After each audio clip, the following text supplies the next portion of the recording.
ఐటీలో ఎంట్రీ కావాలా? Trainee software engineer గా అజా కోడింగ్ ట్యూటర్ లో 2 వీక్స్ ట్రయల్ పీరియడ్ లో వెంటనే చేరండి. నమస్తే, వెల్కమ్ టు సుమన్ టీవీ. ప్రస్తుతం మనతో పాటు ఉన్నారు మోటివేషనల్ స్పీకర్ రజనీ రమ్మ గారు. నమస్తే మ్యామ్. నమస్తే నవీన. మేము ఒక ఆర్టికల్ చూసాను, న్యూస్ రీసెంట్ గా. పెళ్లి కొడుకు డిమాండ్స్ అంట. ఖచ్చితంగా పెళ్లి కొడుకు డిమాండ్ చేస్తానే ఉంటాడు, అది కావాలి ఇది కావాలి కట్నం కావాలనేసి. మరి ఈ పెళ్లి కొడుకు ఏం డిమాండ్ చేసాడో తెలియదు, కానీ అత్త మామలు అయితే షాక్ అయిపోయారు. ఇష్టమైన అమ్మాయే, మరి మంచిగా చేసుకోవచ్చు కదా, డిమాండ్స్ ఎందుకు మళ్ళీ? సో మరి ఆ డిమాండ్స్ ఏంటి అనే దానిపైన ఒక్కసారి మనం చర్చిద్దాము. మరి వాళ్ళు ఎందుకు షాక్ అయ్యారు, అసలు ఆ డిమాండ్స్ ఏంటి, కరెక్ట్ డిమాండ్స్ ఏనా అనేది. అంటే కొంతమంది లైఫ్ పట్ల చాలా స్పెసిఫిక్ గా ఉంటారు, ఏ విషయం అయినా సరే. ఇంకా లైఫ్ అనేటప్పటికి ఇంకా జాగ్రత్త తీసుకుంటారు కదా. ఇప్పుడు చాలా చోట్ల చూస్తూ కూడా ఉంటాం మనం, పెళ్లిళ్ళు జరుగుతున్నప్పుడు బీభత్సంగా అసలు పెళ్లి చూడనివ్వరు. పెళ్లికి ఇంతమందిని 1000 మందిని పిలిచామని కార్లు కొట్టించి భోజనాలు అరేంజ్ చేసి కష్టపడి పెళ్లికి పిలుస్తారే, పెళ్లికి వెళ్తే ఏమీ కనపడదు. అక్కడ మండపం చుట్టూ నుంచున్న వాళ్ళ వీపులు చూడాలి మనం, వాళ్ళ వీపులు. అలాగే మనం గుడికి వెళ్తే కూడా చూడండి, వాళ్ళ వీపులకి దండాలు పెట్టాలి మనం, దేవుడికి కాదు. అడ్డుకొచ్చేస్తారు.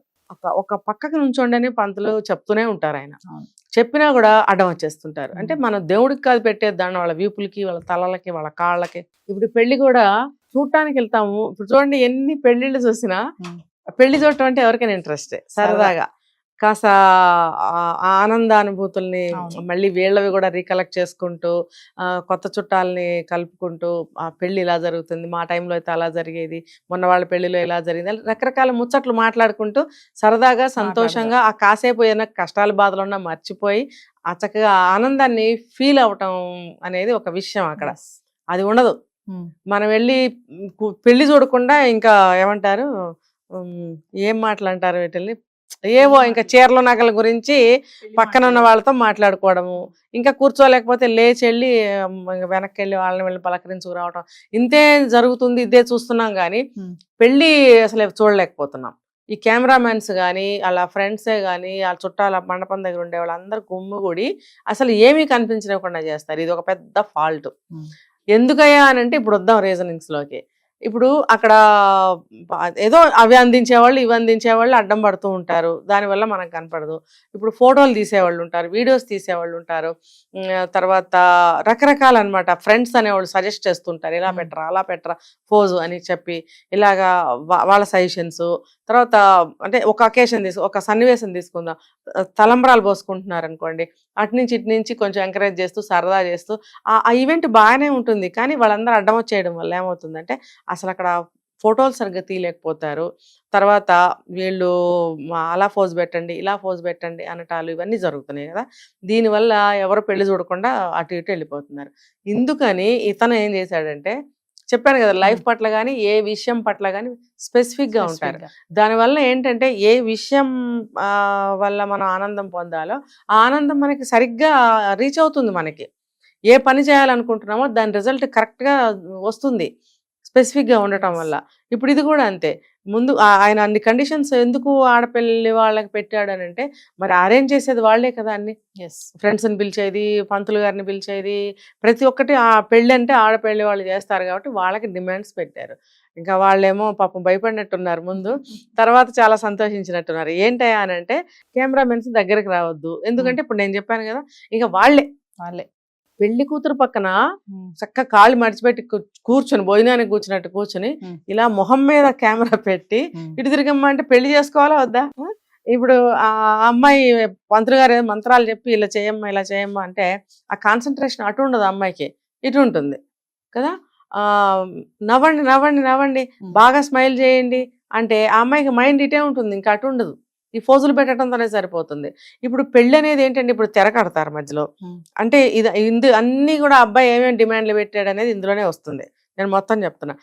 తెర అనేది ఎందుకు అడ్డం పెడతారు, అసలు పెళ్లి చూపులు అనేవి ఎందుకు జరిగేవి, తర్వాత మంగళసూత్రం కట్టక ముందు తెర ఎందుకు కడతారు, ఇవన్నీ చాలా మందికి తెలుసు, తెలియని వాళ్ళు కూడా ఉన్నారు. ముఖ్యంగా తెలిసినా సరే కెమెరామెన్స్ ఏంటంటే, కొంతమంది మాకు ఫోటోలు బాగా రావాలి, చాలా ఎఫెక్టివ్గా ఉండాలని కోరుకునే వాళ్ళు ఉంటారు. సో ఈ రీజనింగ్స్తో వాళ్ళు కూడా అలా దూసుకుపోతూ ఉంటారు. కానీ ఇలా ఇష్టం లేని వాళ్ళు కొంతమంది ఉంటారు. ఏంటంటే పెళ్లిని పెళ్లిలాగా చూసేవాళ్ళు, ఆ సన్నివేశం ప్రతి ఒక్కటి న్యాచురల్గా క్యాప్చర్ అవ్వాలి కెమెరాలో. ఇప్పుడు సహజంగా పడే సిగ్గు వేరుంటుంది, సహజంగా ఆ సన్నివేశాన్ని బట్టి నవ్వు వేరుగా ఉంటుంది. నవ్వు నవ్వు నవ్వు అంటే ఆర్టిఫిషియల్ నవ్వే, ఫోటో కోసం. ఆర్టిఫిషియల్ నవ్వే. ఇప్పుడు పెళ్లి కొడుకు ముందు కొంచెం సిగ్గుపడతారు, ఆ సిగ్గు పడనీయకుండా వీళ్ళు ఇటు తిరిగమ్మా ఇలా నవ్వమ్మా అంటే ఆ అమ్మాయి ఇంకా పెళ్లి కొడుకు ఏమనుకుంటాడు, కొంచెం సిగ్గుపడితే చూడాలని అనుకోవచ్చు కదా. పెళ్లి కొడుకే కాకపోవచ్చు, వాళ్ళ తరపున తల్లిదండ్రులు కానీ ఎవరైనా సరే ఆ అమ్మాయి అందంగా సిగ్గుపడింది, సిగ్గుపడితే బాగుంది అనే సన్నివేశాలన్నీ మిస్ అవుతున్నారు కదా. వీళ్ళకి అవసరం లేదు, ఫొటోసే. ఇంకా డీజే కూడా వద్దని అన్నారు. ఎందుకు అని అంటే డీజేలు పెట్టడం వల్ల చిల్లరతనం కనిపిస్తుంది అక్కడ, పెళ్లిలో ఉన్నటువంటి పవిత్రత పోతుంది. అంటే వేద మంత్రాలతో పెళ్లి జరుగుతుందండి. ఇప్పుడు ఒక్క పంతులు కాకుండా చాలా ఒక 7-8 మంది పురోహితుల్ని పెట్టి పెళ్లి చేయించుకుంటారు కొంతమంది. వేదాలు మొత్తం చదవమని చెప్తారు, వేద మంత్రాలు అంటారు కదా. ఇప్పుడు ఏం చేస్తున్నారంటే పురోహితులు కూడా ఈ రోజుల్లో వేదాలు ఎంతమందికి తెలుస్తున్నాయి, ఆయన ఏ మంత్రం చదివినా వీళ్ళకి అర్థం కాదు. నేను గమనిస్తాను కొన్ని పెళ్లిళ్లలో పంతులు గారులు పురోహితులు ఎవరు ఏమనుకోకండి, నేను చూసిన దాన్ని బట్టి నేను చెప్తున్నాను, అందరూ అలా ఉండరు. ఏంటంటే ఈ జనాలు ఇలా ఉంటే అసలు నేను మంత్రాలు దేనికి చదవాలి, ఎవరి కోసం చదవాలి అనే ఒక బాధ కోపం కూడా వాళ్ళల్లో వచ్చి ఏదో తూతు మంత్రం అంటారు కదా అలా చేసేస్తున్నారు.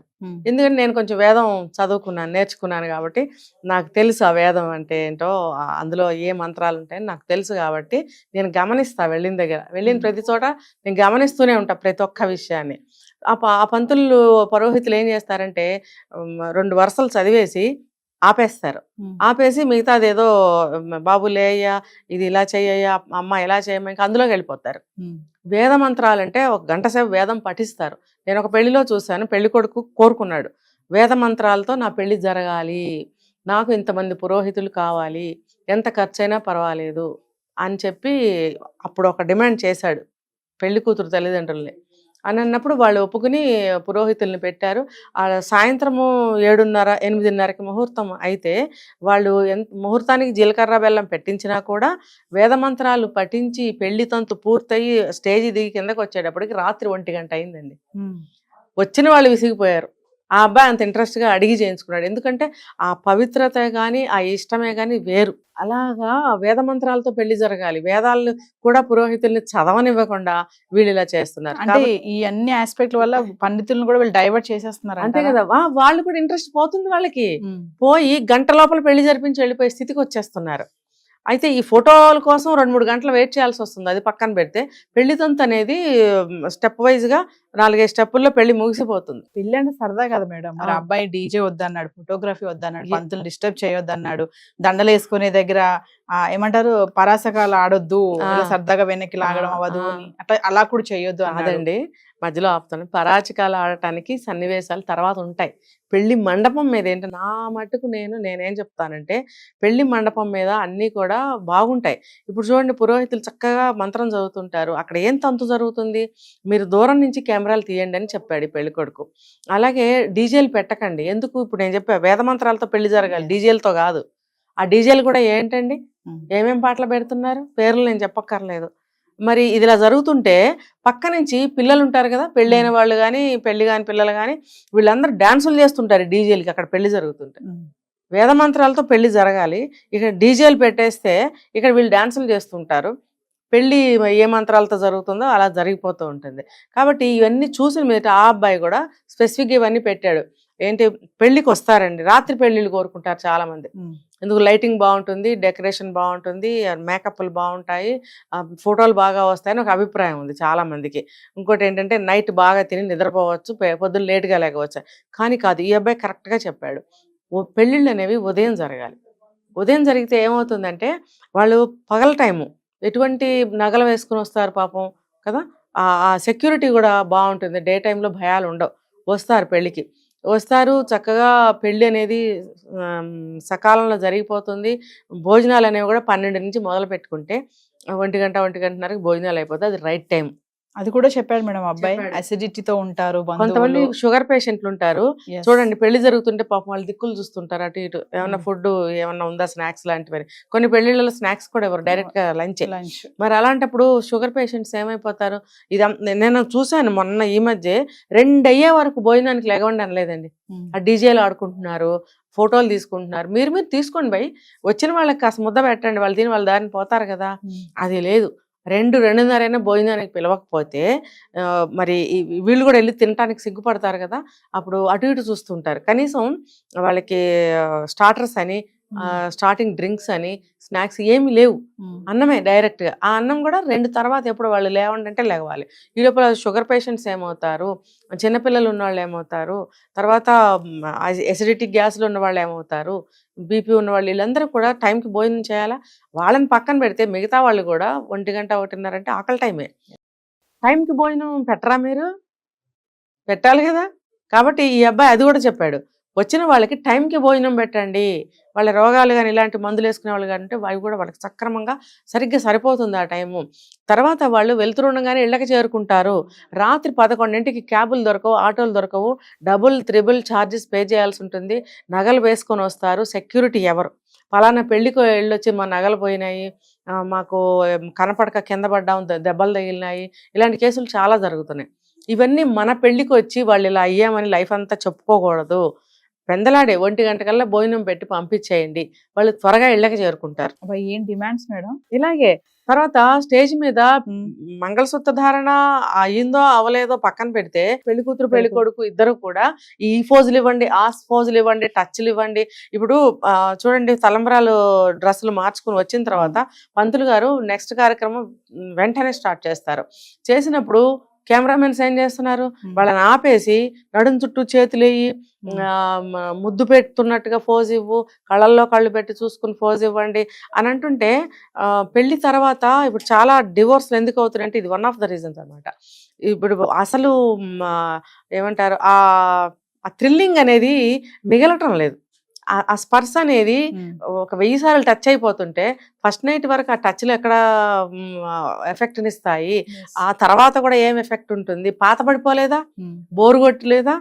అప్పుడు ఏమవుతుంది, ఆ తర్వాత చూసుకోవచ్చులే అని ఎవరి దారిని వాళ్ళు పనులు చేసుకుంటూ ఉంటారు. ఒకళ్ళంటే ఒకళ్ళకి మోజు, ఆకర్షణ ఇవేమి ఉండవు, ఉన్నా తగ్గిపోతూ ఉంటాయి. మరి ఏమంటారంటే ఒక మెకానికల్గా అయిపోతున్నారు. అయిపోవటం వల్లే కదా డివోర్స్ అవుతున్నాయి. దీనికి అంతటికీ కారణం ఏంటంటే ఇదేనా అంటారేమో, ఇది కూడా అని నేను చెప్తున్నా. కాబట్టి ఏ టైంకి ఏది జరగాలో అది జరగాలని అబ్బాయి అన్నాడు. మండపం మీద ముద్దులు పెట్టుకోవడం ఏంటి, తాళి కట్టకుండా అసలు స్పర్శించుకోవడం ఏంటి, తర్వాత తెర అడ్డం పెడతారు. ఎందుకు? చూపులు కలిసిన శుభవేళ అని అంటారు. ఇప్పుడు అదేదో తెర ఉంటుంది, దాని మీద కూడా ప్రింట్ చేస్తున్నారు, చూపులు కలిసిన శుభవేళ అని. అవునా? అన్నప్పుడు ఆ చూపులు మీరు ఎక్కడ చూసుకొని ఇస్తున్నారు? మీరు అది పెట్టంగానే ఇటు చూడు అంటారు. తెర తీసే సమయానికి జీలకర్ర బెల్లం పెట్టిన తర్వాత తెర తీస్తారు.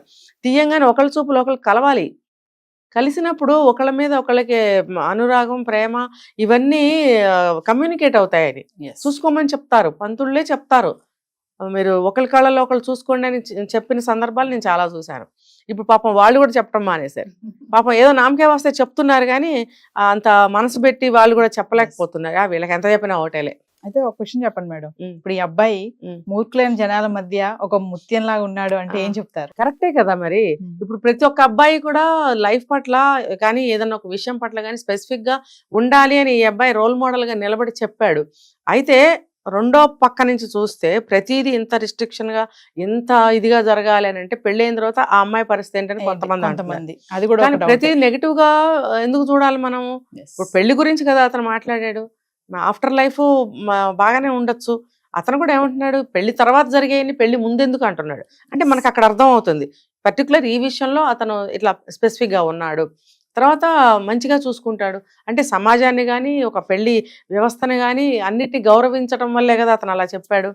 నలుగురిలో నేను ముద్దు పెట్టుకోవడం ఏంటి, గదిలో నా భార్యని నేను ముద్దు పెట్టుకుంటాను, చక్కగా సరసం ఆడుకుంటాను, అది నా సొంతం. కేవలం పబ్లిక్కి ఏంటి? చాలా మంది పెళ్లికి ముందు నా పెళ్లి ఫోటో చూపించి అమ్మాయి ఫోటో బాగుందా, పెళ్లి కూతురు అంటే వాళ్ళందరూ ఎందుకు నచ్చుకోవాలి? పెళ్లి కొడుక్కి కదా నచ్చాలి, ఇంకా కొంచెం వెనక్కి వెళ్తే తల్లిదండ్రులకి కదా నచ్చాలి. అసలు వీళ్ళందరూ ఎవరు ఫ్రెండ్స్కి ఎందుకు చూపించాలి? ఎస్. అందుకని చెప్పి పెళ్లికి ముందు ఫోటోలు ఎవరికి చూపించకూడదు. చాలా తప్పైన విషయం అది. తెలియకపోతే ఇప్పుడైనా తెలుసుకోవాలి. అంటే ఇప్పుడు గర్ల్ ఫ్రెండ్ వేసుకుని 1 సంవత్సరం 2 సంవత్సరాలు తిరిగి 10 మంది అబ్బాయిలతో తిప్పి తర్వాత పెళ్లి చేసుకుంటారు తర్వాత అమ్మాయిని. అది ఎలా ఉంటుంది? పెళ్ళి అయిన తర్వాత కూడా ఈ అమ్మాయిని ఏమే అని మాట్లాడతారు వాళ్ళు. ముందు ఫ్రెండ్షిప్లో మాట్లాడినట్టే. ఇప్పుడు ఏమే ఒరే అనుకుంటున్నారుగా పెళ్లికి ముందు అమ్మాయిలు అబ్బాయిలు. పెళ్ళైన తర్వాత నీ భార్యని ఇంకొకళ్ళు వచ్చి ఏమే అంటే అది అది ఏ సాంప్రదాయం? అది ఎటువంటి మంచి విషయం? మరి ఆ అబ్బాయికి చూకు అన్నే అంటుంది పెళ్ళైన తర్వాత అలాంటిది జరిగితే. అందుకని చెప్పి పెళ్లి చేసుకోబోయే అమ్మాయి అయినా సరే, ఫోటో అయినా సరే, ఈ రకంగా లవ్ చేసి 10 మందితో తిరిగేటప్పుడైనా సరే కొంచెం దూరం పాటించండి. మీరిద్దరూ తిరగాలనుకున్నప్పుడు, లవ్ చేసుకున్నప్పుడు మీరిద్దరే వెళ్ళండి. ఫ్రెండ్లు ఎందుకు పక్కన? మీకు లవ్ అనేది ఒక రాయబారి తోటి మనం చెప్పించారనుకోండి, అమ్మాయిని పెళ్ళి నేను లవ్ చేస్తున్నాను కొంచెం అమ్మాయికి తెలియజేయి అని అన్నప్పుడు నీ పాత్ర అంతవరకే పెట్టు. నువ్వు కూడా అంతవరకే ఉపయోగించు అబ్బాయిని లేదా అమ్మాయిని. అంతేగాని లవ్ కుదిరిపోయింది, మీరిద్దరు ఇంకా కలుసుకున్నారు, మాట్లాడుకున్నారు, ఒకరికొకరు ప్రపోజల్ చేసుకున్నారు, ఇష్టపడ్డారు, ఇంకా మీ ట్రాక్లో మీరు పడిన తర్వాత మూడో వ్యక్తి మీతో ఎందుకు? ఇంకా మీరు వాళ్ళని ఎందుకు మెయింటైన్ చేస్తున్నారు? అలా మెయింటైన్ చేయటం వల్ల ఏమవుతుందంటే ఏమేమి వస్తాయని అనుకుంటుంటారు, పెళ్ళయ్యాక కూడా అలాగే మాట్లాడుతున్నారు. ఏంటంటే అదొక కల్చర్. అది ఆ కల్చర్ ఇష్టం అయ్యి ఏ సమస్యలు రావు, మేమందరం అలాగే ఉండదలుచుకున్నాము అని లైఫ్ లాంగ్ మా ఫ్రెండ్స్ నిలబడాలనుకుంటున్నాం అని అనుకుంటే మీ ఇష్టం అది. కానీ ఏదన్నా రిఫ్రిగేషన్స్ వస్తే మరి బాధపడకండి. మరి తీసుకెళ్ళి ఎవరికి చెప్పుకుంటారు? ఫ్రెండ్స్కి చెప్పుకోవాలి. ఆ ఫ్రెండ్స్ వల్లే ఇలా జరిగినప్పుడు మీరు ఏ ఫ్రెండ్స్కి చెప్పుకోగలరు?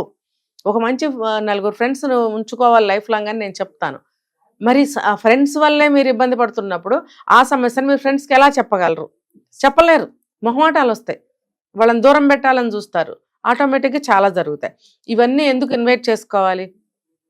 మీరు లవర్స్ అయినా, పెళ్లి చేసుకోబోయే వాళ్ళైనా, పెళ్లి చేసుకున్న తర్వాత అయినా సరే మూడో వ్యక్తి ప్రమేయం అనవసరం. సో ఏదేమైనా మేడం, స్టార్టింగ్ లో చెప్పినట్టుగా పెళ్లి కూడా డిమాండ్స్ మాత్రం నిజంగా అర్థం షాకే అవి. ప్రతి అబ్బాయి చేసుకోవాలి అటువంటి నిర్ణయాలు. ఎస్. ఈ కాలంలో ఇలాంటి అబ్బాయిలు ఉంటే పెళ్లి చేసుకోపోయే ఆ అమ్మాయి చాలా అదృష్టవంతురాలు, పెద్ద సెక్యూరిటీ కూడా ఆవిడకి. నా భర్త ఇంత స్పెసిఫిక్ గా ఉన్నాడు, ఎవరు నా జోలికి రారు అనే ఒక గొప్ప నమ్మకం కూడా ఏర్పడుతుంది. Thank you.